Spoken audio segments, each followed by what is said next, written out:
नमस्कार मंडळी, तुम्हा सर्वांचं तुमच्या यूट्यूब चॅनलवरती सहर्ष स्वागत। काय आहे आजचा स्पेशल रिपोर्ट? सविस्तर बातमी जाणून घेण्यापूर्वी आपण चॅनलवरती नवीन असाल तर चॅनलला सबस्क्राइब करा, बेल आयकॉन प्रेस करा।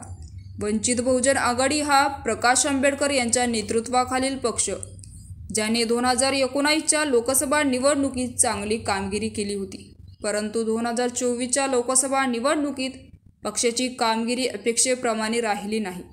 2019च्या मध्ये वंचित MIM आघाडीने 41 लाखाहून अधिक मत घेतली होती। त्यामुळे MIM आणि वंचिताचे उमेदवार इम्तियाज जलील हे छत्रपती शिवाजीनगर लोकसभा मतदारसंघातून विजयी झाले। मात्र 2024च्या मधील निवडणुकीत वंचिताने स्वतंत्र लढत उभा केली होती। पक्षाला एकूण 15,66,949 मते मिळाली, तर 38 पैकी 36 मतदारसंघात अनामत रक्कम जप्त झाली। वंचिताला अपेक्षित यश मिळाले नाही, परंतु महाविकास आघाडीला निवडणुकीत फटका बसेल अशी भीती वाटत होती।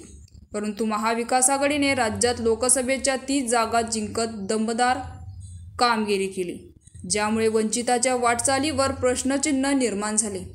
वंचिताच्या कामगिरीमुळे त्यांच्या पुढील राजकीय भविष्याबद्दल अनेक शंका उपस्थित झाल्या। लोकसभा निवडणुकीत वंचिताला अकोला व हिंगोली या दोन ठिकाणी ठोस मतांचा आधार मिळाला।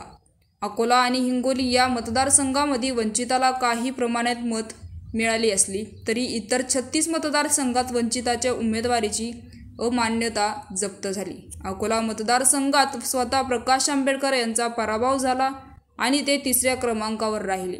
यामुळे वंचिताच्या आगामी विधानसभा निवडणुकीतील तयारीवरही मोठा परिणाम होण्याची दाट शक्यता मानली जाते।